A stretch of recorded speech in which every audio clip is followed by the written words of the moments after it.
Hey everybody, this is Rydo, and the following that you're going to see is a clip from a much longer live stream in which I covered the Hearthstone Boomsday Project solo adventure of Puzzle Lab, which is a bunch of Hearthstone based card puzzles with 4 different goals of either lethal, board clear, mirroring your opponent's side of the board, or increasing your health to full health.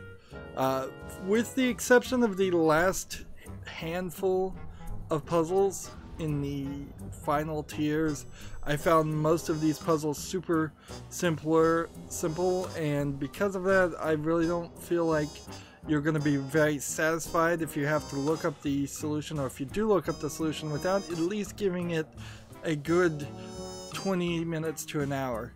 However, there are some that will undoubtedly confuse quite a few people, and that's what these solutions are for.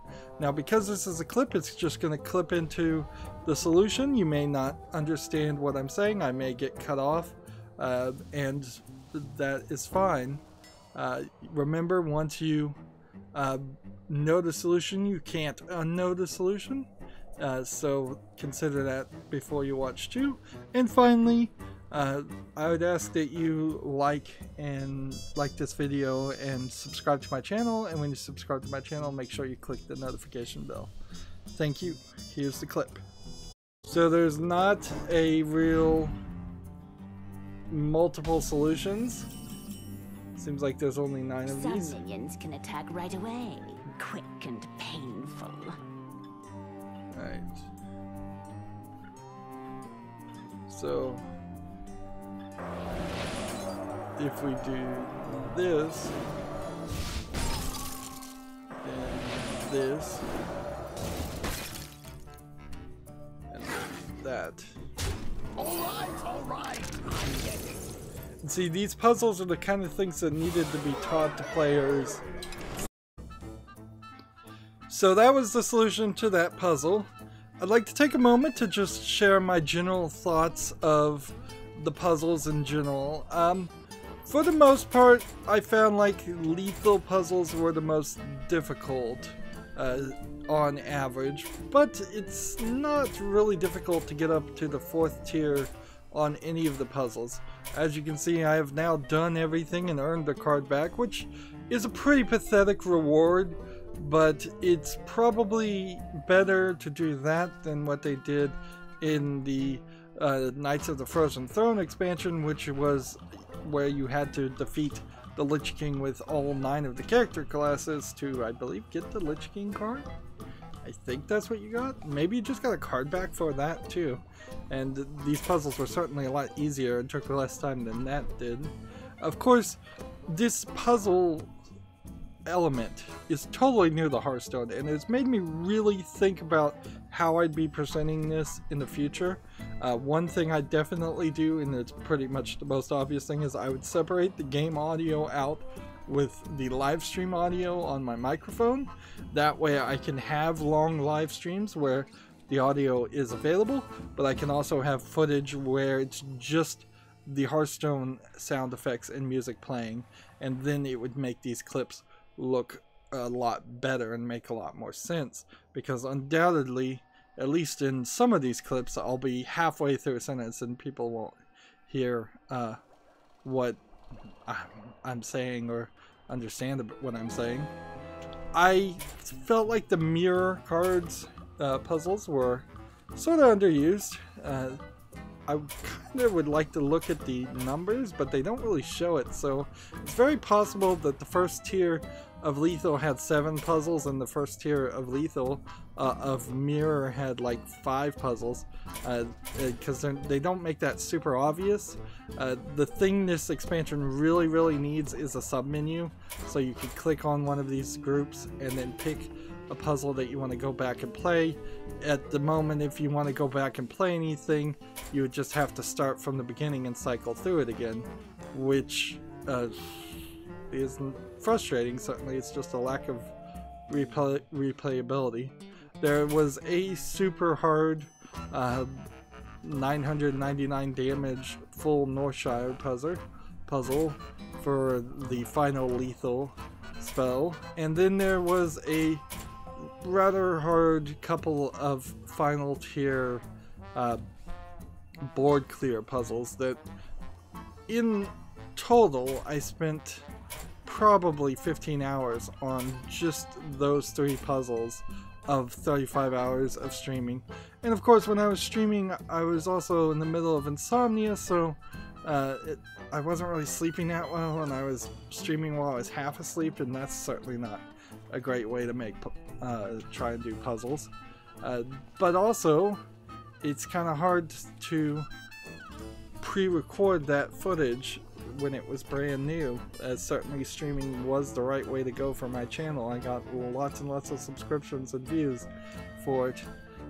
Board clear puzzles are alright, and survival puzzles are alright, although there were a couple times in the survival puzzles where you really were surviving via different means than just healing yourself. So had they broken up survival puzzles into give your hero immunity puzzles, set your hero to or increase your hero's armor puzzle above the 40 damage that it was going to do.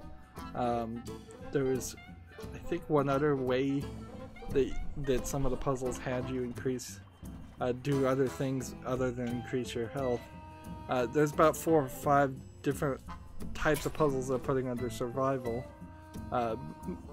which could have been broken down, and certainly that would have been it. I've seen some thoughts of people asking Activision Blizzard if they were going to let players create their own puzzles. They said that was a great idea, but they have no plans to do it, so take that for what that is. I think that would be a great idea. I think puzzles could replace tavern brawls very easily, or at least they could swap between puzzles and tavern brawls.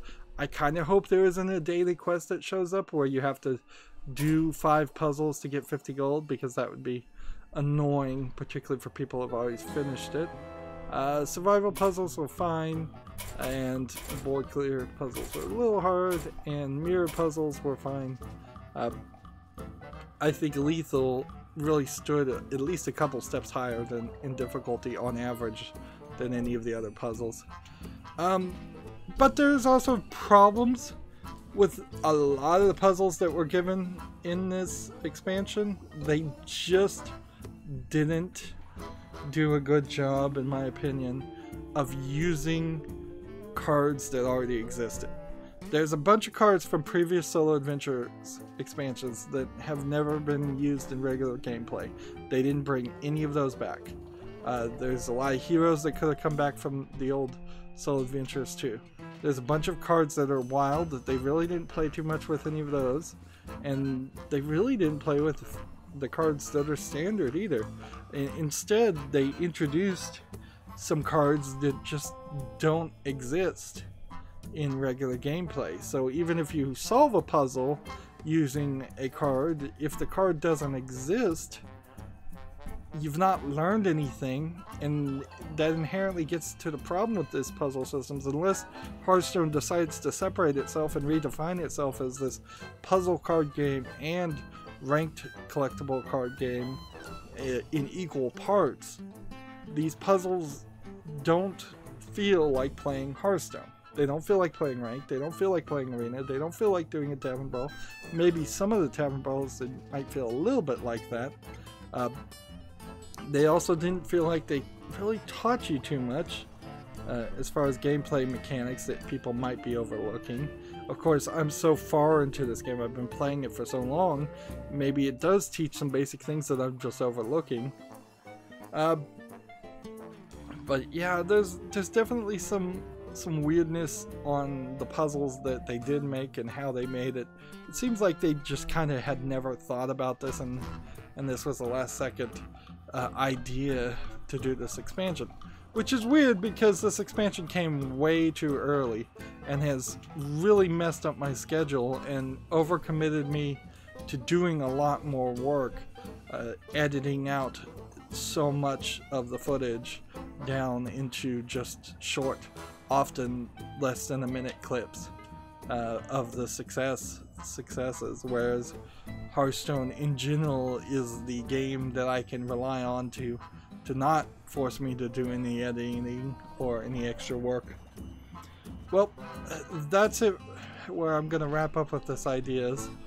If you want to see the entire live streams, there are 7-part videos on my channel where I live streamed the Boomsday puzzle expansions, but they are very, very rough live streams. I am not going to deny that.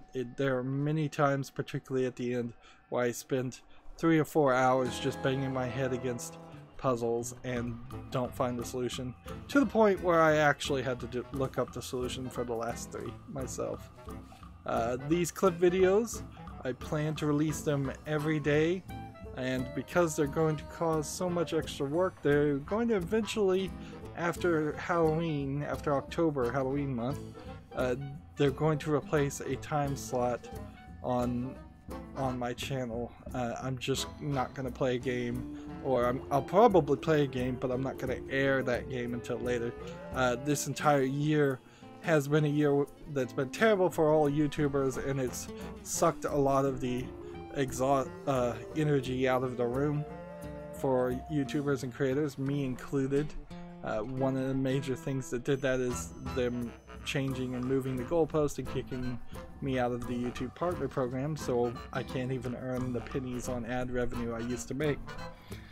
Anyways, that's where I want to wrap up.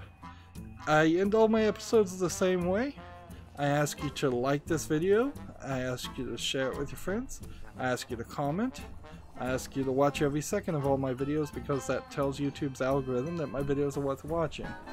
If you want to friend or follow me, which I would like you to do, there are links down below for Twitter, Facebook, Tumblr, Google+, Steam, and Battle.net. Yep, you can friend me on Battle.net so we could potentially play Hearthstone at some point. Also, if you want to support my channel, right now I'm asking people to friend me on Steam and gift me a game that way. Either you pick a game from my wish list or just a game you'd like to see me cover. If I do get a game gifted to me, it's going to be at the highest of priorities to cover. And if you don't want to pick, you can also gift cards through Steam. Or if you happen to have a Steam code through a different third-party site, you can just send that code to me through Twitter direct message. And I think that is it. So thank you for watching. Have a good evening.